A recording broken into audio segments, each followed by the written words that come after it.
Glory be to the one who took his servant by night from the sacred mosque to the farthest mosque, whose surroundings we have blessed, so that we may show him some of our signs. Indeed, he alone is the all-hearing, all-seeing. Okay, now, the Quran just said, it's perfectly clear. It explains everything in it, all things in it, perfectly clearly. That's what it said in those verses, then it contradicted itself. So if the Quran is perfectly clear and explains all things, can you tell me, just from the Quran, who that servant is? Do you have the answer for that just from the Quran? We know the Prophet. Prove it. How do you know that? Where did the Quran say it's the Prophet? Why are you reading later hadiths into this? Because when you go to the hadiths, it's going to embarrass you. That's why I'm saying be careful. Don't run to the hadith. So from that verse alone, can you prove to me it's Muhammad? No, we know it's Muhammad. How do you know that? Where did the Quran tell you it's Muhammad? The name Muhammad only appears 4 times in your entire Quran. How do you know it's Muhammad? No. How do you know? I'm still waiting for the answer. How do you know? Okay, now, related to the same verse, it says, who took his servant by night from the inviolable mosque to the farthest mosque, Masjid al-Haram, Masjid al-Aqsa. Where is Masjid al-Haram? Can you show me from the Quran where and what is Masjid al-Haram? From the Quran. It's in Saudi Arabia. Where did the Quran say Saudi Arabia? It doesn't say that, but I know Masjid al-Haram is mentioned. And where does it tell you Masjid al-Haram is in Arabia? Secondly, what's the farthest mosque? Masjid al-Aqsa. Where is that at? Jerusalem. Where did the verse say Jerusalem? Why are you making things up as you go along? Where did that verse say Jerusalem? Well, this verse doesn't say Jerusalem. But the Quran told you in those 6 or more verses that you read, and I have a lot more, it explains all things in this book. It's perfectly clear and perfectly clearly explains the verses. How come it fails to explain this verse for you? And it's less than perfectly clear. Okay, now, I got even more problems with the verse. Who's saying in 17 verse 1, glory be to him? Who's speaking? Allah. So Allah is speaking to himself and glorifying himself. Yeah. Oh, you're okay with it. So you're okay with Allah saying, glory be to him, instead of saying, glory be to me, who carried my servant by night. So Allah has to speak of himself in the third person? Yeah, that's how Allah refers to himself. Okay, Sam. well, good. I'm glad you said Allah. But then Allah goes on to say, so that we might show him some of our signs. So Allah is saying, glory be to him, which is me, who carried his servant by night, which is my servant, from the inviolable mosque to the farthest mosque, whose precincts we blessed, so we might show him. I'll admit, this verse doesn't explain the locations. No, but that's even more than that. What I'm asking is, why can't Allah simply... reading that to you. You tried to get me busted with that. I'm saying, yeah, if you're taking this verse in isolation of itself... Even in the context of the Quran, you're not going to be able to figure out, because there's nothing in the Quran and other verses that tell you what this means. I have to investigate that. Keep investigating. But don't forget 2 points. This is the same Quran that told you it is a book that explains all things and is perfectly clear and perfectly clearly explains its verses. Yet it doesn't. But here's the point I want you to focus on so we can go to another example. Allah speaking, Allah saying to himself, glory be to him, which is actually me, who carried his servant by night, which is my servant, from the inviolable mosque to the farthest mosque. And now notice Allah says, whose precincts we blessed. Now, but pay attention to this part. So that we might show him our signs, ayat, right? Do you see Allah says we might show him? Yeah. Okay, now here's my question. If you're following the Arabic and the English.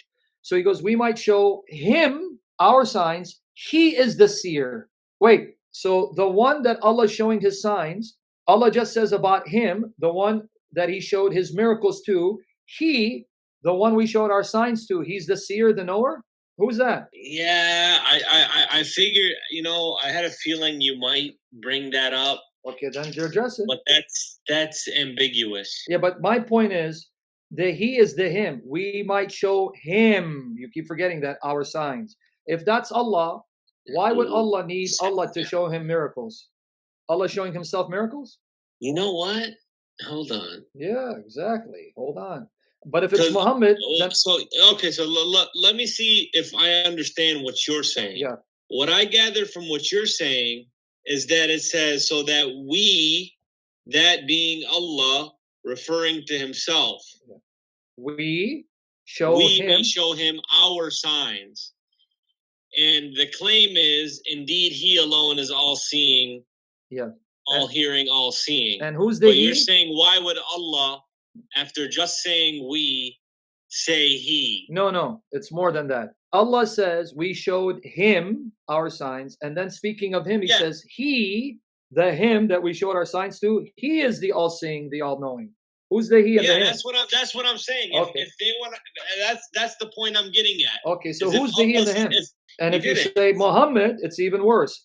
Because if it's Muhammad, we showed him Muhammad. We may show him our signs. And Allah is showing the Prophet. Oh, but then you just destroyed it. Our signs. Okay, but then finish it. The he is the seer and the knower. He is the all-hearing, all-seeing. That's Muhammad. You just said it's Muhammad. The him and the he don't change. It's the same one. Okay, that's what I'm saying. Okay, so is Muhammad all-hearing? Do you believe Muhammad? Okay, is Muhammad all-hearing, all-seeing? Because it's the same him and he in the same sentence. It doesn't change. Him, we showed our signs. He is the seer. So it's the same entity. So who is it? We're still trying to figure it out. If it's Muhammad, then Muhammad is all-seeing. If it's Allah, then Allah is being shown. You're claiming that this last sentence means that that it's referring to Muhammad alayhi salam. If it's Muhammad, then Muhammad is the seer and the knower. So you made him God. You made him an ilah. Why wouldn't he say, indeed, we are the all-hearing, all-knowing? Thank you. You got it. So the him and the he is the same person. If it's Muhammad, then Muhammad is all-seeing. If it's Allah, then Allah is being shown miracles by someone else. I have to ask the Sheikh about this. Right. So this is 17:1. So look how 17:2 mentions Moses' name. Thank you. So that means Moses is a servant of verse 1. Prove me wrong. That's what I'm saying. If you just follow your Quran, you can't tell me the servant is Muhammad. It's most likely Moses because he's mentioned right away. And it's dealing with the Bani Israel, the children of Israel. So prove to me the servant is Muhammad. Don't try to do the work of shaitan. What shaitan? You're asking me to show you contradictions. If I'm shaitan... No, don't play with my brain. I'm not playing with your brain. You asked for this. So that means you want shaitan to keep you deceived into thinking the Quran is true, whereas we want to try to show you Jesus is the truth, not the Quran. But let's not go there. First, let's finish the point. Do you want to go outside of the Quran and go to the Hadith to explain this? We can do that.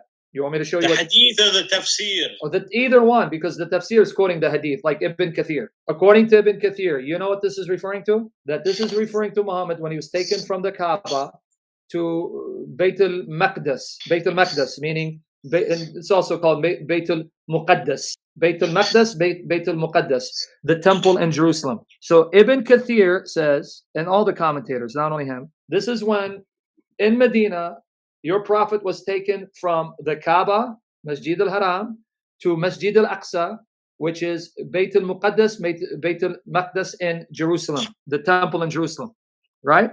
Yeah. Problem is there was no temple in Jerusalem. The temple was destroyed twice. The first temple was destroyed 586 years before the birth of Jesus. The second temple was destroyed in 70 AD, 40 years after Jesus went to heaven. So what temple did he go? There was no temple. So that's why I say if we go to your commentators, it's going to get worse for you. 70 AD? Yep. There was no temple when Muhammad supposedly went to Jerusalem, because Ibn Kathir says he went to Jerusalem on Buraq with Gabriel, and he tied Buraq to the door, entered into the temple, and led the prophets in prayer. There was no temple for him to enter. And then the mosque that's now known as Masjid al-Aqsa, the Masjid al-Aqsa that you now can visit in Jerusalem, that was built by Abdul Malik around 691 AD, about 6 years after your prophet died. So what temple did he visit? What temple? Yeah. So what mosque did he visit?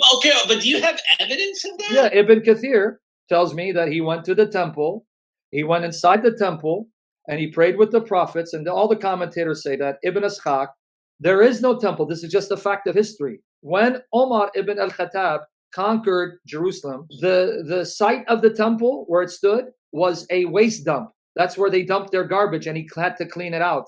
That's a fact of history. That's according to your history. Didn't Omar conquer Jerusalem? Yeah. Okay. Did. When he went to the Temple Mount, where the temple used to stand, he found it as the waste dump, where they would dump their garbage. The holy house at that time did not exist. This is the mistake in your hadith and in your commentators.